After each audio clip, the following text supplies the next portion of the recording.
Bonjour à tous, donc dans cette vidéo, je vais pas me balader très longtemps parce que j'ai un petit créneau là où je vais avoir du soleil, mais après il va se mettre à bien pleuvoir, donc j'en profite.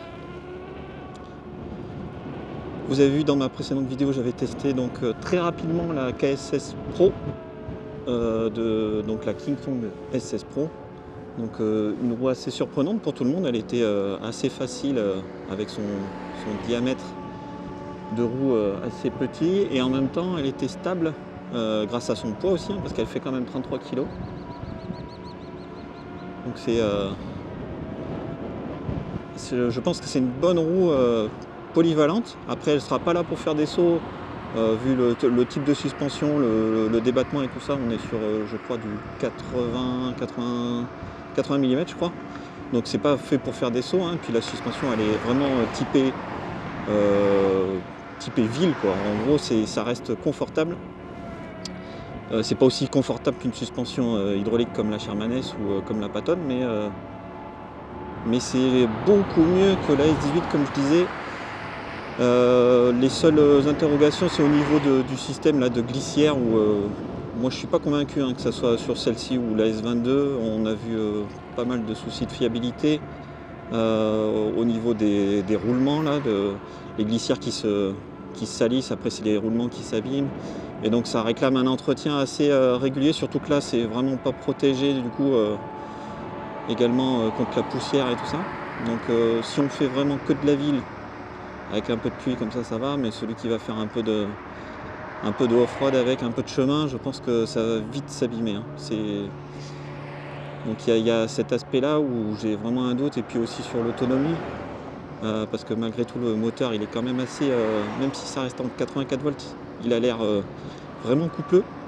Donc je pense il avait l'air, en tout cas sur le peu de statistiques que j'avais enregistrées, il avait l'air vraiment de bien consommer quoi.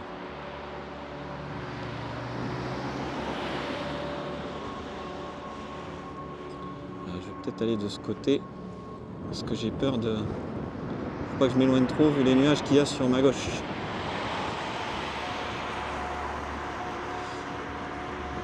Donc voilà, au niveau de l'étanchéité, j'avais vu aussi une vidéo d'une chaîne YouTube russe, je crois que c'est Echo Drift, qui avait l'air de dire que c'était pas trop ça quoi. Il manquait des joints, et surtout ils avaient un modèle neuf qui venait de déballer. Ils l'ont démonté vraiment juste après l'avoir déballé, et ils se sont rendus compte qu'il y avait de la rouille au niveau du moteur. Donc c'est assez étonnant, c'est qu'il y a vraiment un défaut au niveau du contrôle qualité quoi.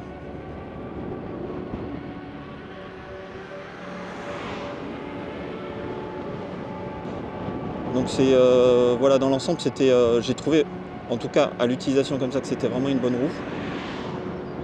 De là à remplacer ma S18, non. Moi je suis plus parti sur pour l'instant la V14. J'attends toujours d'avoir plus de retours que ça, parce que finalement il n'y a pas grand monde qui l'utilise encore, et les prix c'est du grand n'importe quoi. Jamais je mettrai 4000 € dans une InMotion V14, dans une 16 pouces avec si peu d'autonomie. C'est pas possible. Il faut vraiment qu'ils revoient leur prix à la baisse. À un moment elle était à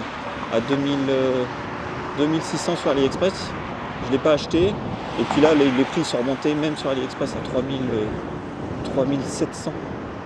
3700, c'est complètement, c'est du délire. Je pense que ça va rebaisser très vite, parce que doit pas y en avoir beaucoup de vendus quand même. Ce que j'aime bien quand les routes sont un peu humides comme ça, là, c'est ce pneu cross. Finalement il prend moins facilement l'eau, il va projeter moins d'eau, donc c'est plus facile. Oula, petite flaque. C'est mieux. Un pneu route en gros il va vraiment projeter de l'eau en permanence, et là sur celui-là c'est pas le cas.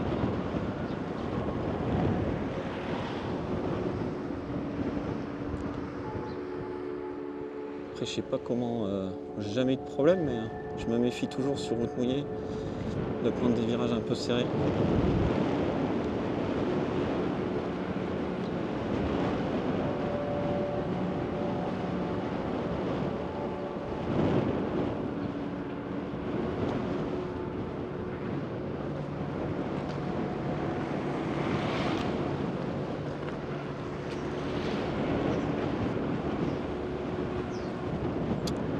Ouais, le ciel est moche hein, devant.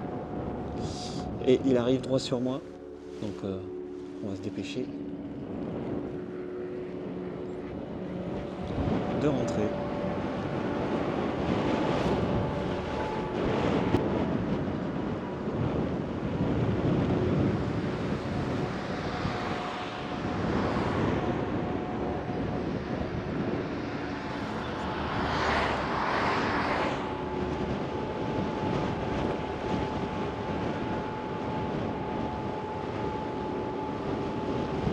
Je vais vous montrer un peu comment fonctionne la suspension.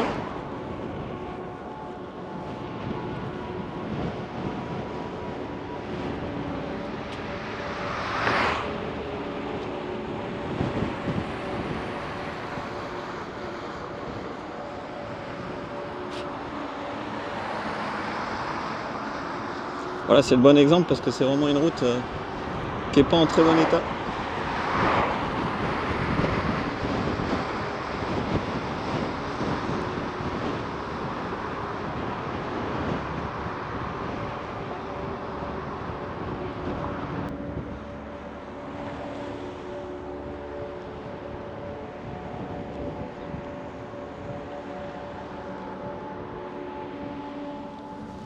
Yep.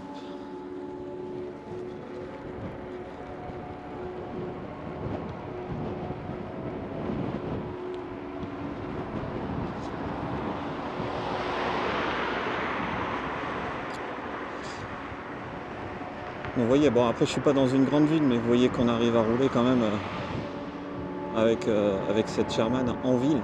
Après, voilà, tout dépend si on a énormément de feux rouges ou pas. Moi dans ma ville, là, j'en ai pas tant que ça.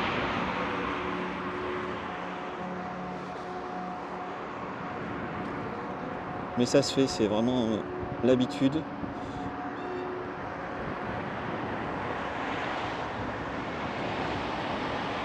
Si j'avais dû m'arrêter aux premières minutes vraiment, quand j'ai commencé à voir la Sherman, là, si j'avais dû donner un ressenti sur les 5 premières minutes, j'aurais dit ah ouais bah elle est pas faite pour moi, c'est trop compliqué, etc. etc. Sauf qu'en réalité, après au bout de peut-être 20 minutes là, je commençais déjà à plus apprécier et puis ça a été vraiment sur le long terme que j'ai apprécié.